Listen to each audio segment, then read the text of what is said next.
ఓం శ్రీ శివాయ గురవే నమః. శ్రీ మహాగణాధిపతయ నమః.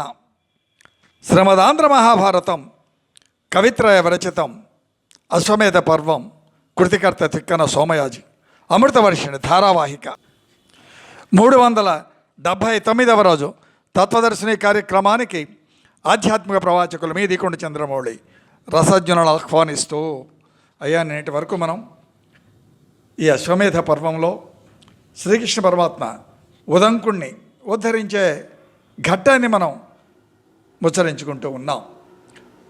మహాతపస్సంపన్నుడు ఉదంకుడు, నువ్వు దలుచుకుంటే కృష్ణ ఆ కురుక్షేత్రం ఆగిపోయేది కదా, నేను శపిస్తానంటాడు.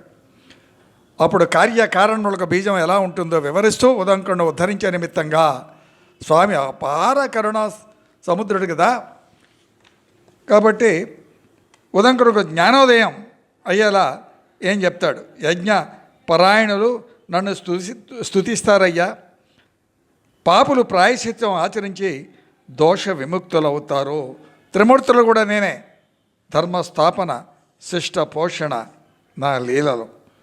ఉదంకుడు అప్పుడు జ్ఞానోదయం అవుతుంది. స్వామి నా తప్పులు మన్నించమంటాడు, వేడుకుంటాడు, విశ్వరూపాన్ని దర్శించమని కోరుకుంటాడు. విశ్వరూపాన్ని దర్శించదలిచానని అనుగ్రహించమని కోరుకుంటాడు. అయ్యా అర్జునుడికి ఆంచినటువంటి విశ్వరూపాన్ని ఉదంక మహర్షికి అనుగ్రహించాడు స్వామి. ఆ ముని భయ ఆనంద ఆశ్చర్యములలో మునిగి చేతులు జోడించి పారవస్యంతో నమస్కరిస్తూ స్తుతిస్తున్నాడని చెప్పుకుంటూ ఉన్నాం. అంతటి ఉదంకుడే మాయామోహితుడయ్యాడు. ఆయన అడ్డం పెట్టుకొని మనకి జ్ఞానోదయం గావిస్తూ ఉన్నాడు స్వామి. అనవాయితీగా నుతి దుర్మార్గుణ్ణి పాండిత్యము పగటి దీపము హింసతత్వంబు నర్మగర్భ చేష్టల ధర్మ నివసంబు. అధర్మ నివసంబండి, నర్మగర్భ చేష్టల ధర్మ నివసంబు భయకారక నిషీధియు కర్మఫలములైన జీవుడు కంసుడవు ధర్మపాలనే వంశీ. మర్మమిది ఎరింగి చరించరో జీవబ్రహ్మైక్య సాధన భారతము. ఎందుకు వినమంటున్నాను నేను భారతం ప్రతిరోజు. హైందవ సమాజంలో వినేవారి సంఖ్య నానాటికి తీసికట్టు నాగంబొట్టు అన్నట్లుగా తయారవుతూ ఉంది. హతోస్మి. కాబట్టి దుర్మార్గుని యొక్క పాండిత్యం అది పగట దీపమయ్యా. హింసతత్వం, నర్మగర్భ చేష్టలు, అధర్మంలో నివసించడం, భయకారక నిషేధి పతనకారకం అజ్ఞానం. ఈ కర్మఫలములైతే జీవుడు కంసుడవుతాడు, లేదా స్వామిని నిర్దేశించిన జీవనం వంశీ అవుతుంది. అంటే నవరంధ్రుల కాయం కదా, ఆ వంశీ కూడా రంధ్రాలే కదా, స్వామిని చేరుతాడు. అప్పుడు ఉద్ధరింపబడతాడు. ఈయన స్వామిని నుతిస్తూ ఉన్నాడు. స్వామి అనుగ్రహించినటువంటి ఆ విశ్వరూపాన్ని దర్శించి, అర్జునుడికి ఏ రూపాన్ని అయితే ప్రసాదించావో దర్శించాడో అర్జునుడు ఆ రూపాన్ని నాకు అనుగ్రహించమని వేడుకున్నాడు. తపస్సంపన్నుడు కదా, అపార కరుణా సముద్రుడు కదా స్వామి. పుండరీకాక్ష చూశాడు, చేష్టలు దక్కాయి, పారవస్యంతో నమస్కరిస్తూ వేడుకుంటా ఉన్నాడు. పుండరీకాక్ష ఈ పుడమి అంతయను భవత్పాద పంక్తి సంవ్యాప్తమయ్యే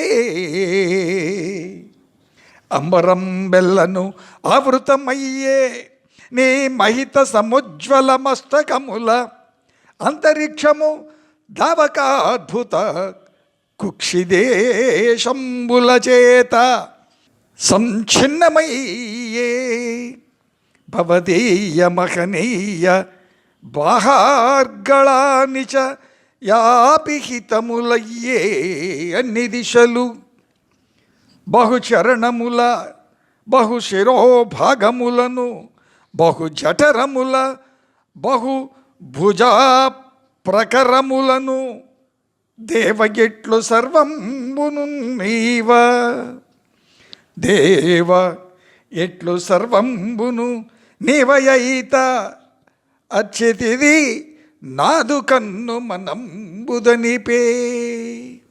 స్వామి, హే పద్మనేత్ర, హే పరమాత్మ, హే పుండరీకాక్ష, పుడమి అంతా కూడా నీ పాదములతో నిండిందయ్యా. ఆకాశానంతా కూడా నీ శరములు తాగుతూ ఉన్నాయి. భూమి ఆకాశంలో నీ రూపంతో నిండిపోయాయి కదా స్వామి. ధన్యోస్మి, ధన్యోస్మి. భుజములు దిక్కులు నిండాయ్యా. నీ భుజములు ఈ దిక్కులన్నీ కూడా దిశలు నిండిపోయి ఉన్నాయి. అనేక పాదములు, అనేక శరములు, అనేక ఉదరములు అన్నీ నీవే అయ్యి ఈ విశ్వమంతా నీవే. నీవే విశ్వం. ఈ విశ్వరూపం నా కన్నులు మనస్సు నిండి ఉన్నదే. ఇక పట్టకున్నది స్వామి. చాలు స్వామి, శాంతించు స్వామి, శాంతించని వేడుకొనగా శాంతించి ఉదంక వరం కోరుకో అన్నారు స్వామి శ్రీకృష్ణుడు. అంత ఉదంకుడు స్వామి, నీ విశ్వరూపం దర్శించాను కదయ్యా. ఇంకా ఇంతకు మించిన వరములు ఎక్కడ ఉంటాయి? ఇంకా ఏ వరములు నాకేలా? ఇది నిర్జల ప్రాంతం స్వామి, ఇక్కడ జలాలు ఉండవు. ఇట నీరు నాకు చేరువలో ఉండే విధంగా అనుగ్రహించవా స్వామి. అదే నాకు వరం. ఆ వరాన్ని ప్రసాదించమన్నాడు ఉదంకుడు. నన్ను స్మరించవయ్యా, నీకు జలాలు సమృద్ధిగా లభిస్తాయన్నాడు స్వామి కృష్ణుడు. ఆపై నిష్క్రమించాడు శ్రీకృష్ణ పరమాత్మ. శ్రీమద్రమారమణ గోవిందో హరి. కుక్కలు చుట్టిరా. ఏమవుతున్నాయండి ఆయన వెళ్ళిపోయిన తర్వాత? కుక్కలు చుట్టిరా నొక్క మాతంగుడు బాణాసన పాణియును దిగంబరుడును మలినాంగుడు అగువాడు దోచెన చల జలంబు దొరగుచుండు. మేనితో అమ్ముని వానిందప్పక చూడ వాడో యుదంక ఇవ్వారిడప్పివోం త్రావుమనుడా నా భూసురాగ్రణి ఎల్లనని బల్కే. ఆ భూసురాగ్రణి యొల్లనని బల్కే పల్కిన వినుము నీవు నీరువట్టు శ్రమమున్ కూరినని మీదిన్ కరుణం వచ్చినాడా. కాదు నా కయర్థిన్ త్రావుటప్పుననియే ఆ చండాలు అలుకమగిన దల్చే నత్తపస్వీ. సహజంగా జరిగే లక్షణం ఇదే. ఒకానొక మాతంగుడు ఆ చుట్టూ కుక్కలు ప్రవేశించి ఉండగా చుట్టిరాగా ధనుర్బాణములు చేదాల్చి దిగంబరంగా మురికి దేహాలతో అక్కడికి వచ్చాడండి. అలా రాగా వాని శరీరం నుండి నిర్మలమైనటువంటి జలం గారుతూ ఉన్నది. ఉదంకుడు ఆతరణంగాంచగా, ఓ ఉదంక, నా శరీరం నుండి నీరు గారుచున్నదయ్యా, ఈ నీరు త్రాగవయ్యా అన్నాడు. ఇష్టపడితే త్రాగవయ్యా అంతా ఆ ఉదంకుడంటాడు, గద్దించాడు, నేను ఇష్టపడలేనయ్యా, నాకే నీరు నేను త్రాగలేని వేళమన్నాడు. అంతా మాతంగుడు అదృశ్యమయ్యాడండి. అంతలో శ్రీకృష్ణుడు రానే వచ్చాడు.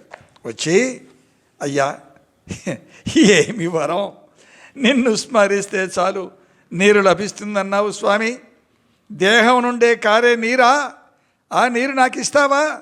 ఎలా త్రాగగలనయ్యా స్వామి అన్నాడు ఉదంకుడు.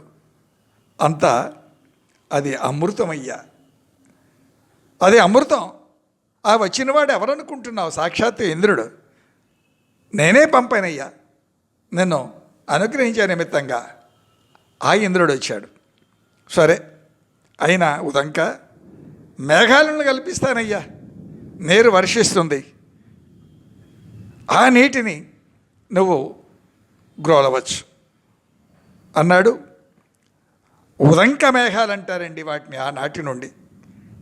ఆ విధంగా వరమిచ్చి ఆ స్వామి శ్రీకృష్ణుడు నిష్క్రమించాడు. అసలు ఉదంకుని చరిత్ర ఎంత మహనీయమో ముచ్చరించుకునే ప్రయత్నం. జనమేజయునకు వైశంపాయనుడు ఉదంకుని యొక్క చరిత్రను చెప్పుట. మహాతపస్వి ఉదంకుడు. ఈయన గౌతమ మహర్షి యొక్క శిష్యుడు.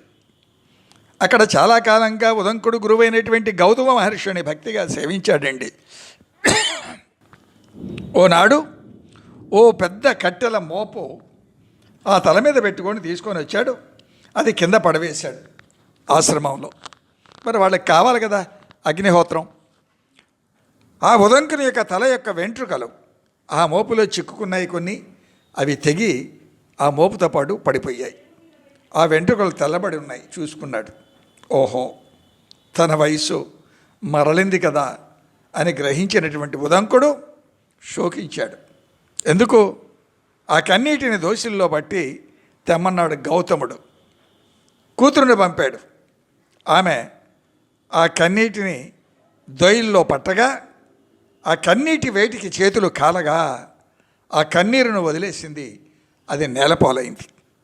అంతా ఆ కన్నీరు భూమిపై పడి భూమి కూడా ఆ వేడిని భరించలేక క్షోభించింది. మన కన్నీళ్ళు కాదండి, మహర్షుల యొక్క తపశక్తి ఫలం. ఎన్నో మర్మాలు ఉన్నాయి. ఆయన ఆవేదన, ఇంతకాలం అయింది గురువుగారు నన్ను కరుణించలేదు కదా, నా పరిస్థితి ఏమిటి అనేటువంటి ఆవేదన. అంత గౌతముడు ఉదంకుని పిలిచి, ఎందుకు ఏడుస్తున్నావు అన్నాడు. అయ్యా, నాపై మీ దయ కలుగులేదు కదా స్వామి, ఇంతకాలంగా గడిచిపోయాయి, శోకించక ఇంకేం చేయగలను నేను అన్నాడు భక్తిగా ఉదంకుడు నమ్రతగా. అంత గౌతముడు తన కూతురును మరియు ఉదంకునకు యవ్వనాన్ని అనుగ్రహించాడు. అంత గౌతముని యొక్క ఇల్లాలు అహల్య మహాపతివ్రత. ఆవిడ మిత్రసహుడి దేవేరి యొక్క చెవి పోగులు కోరింది.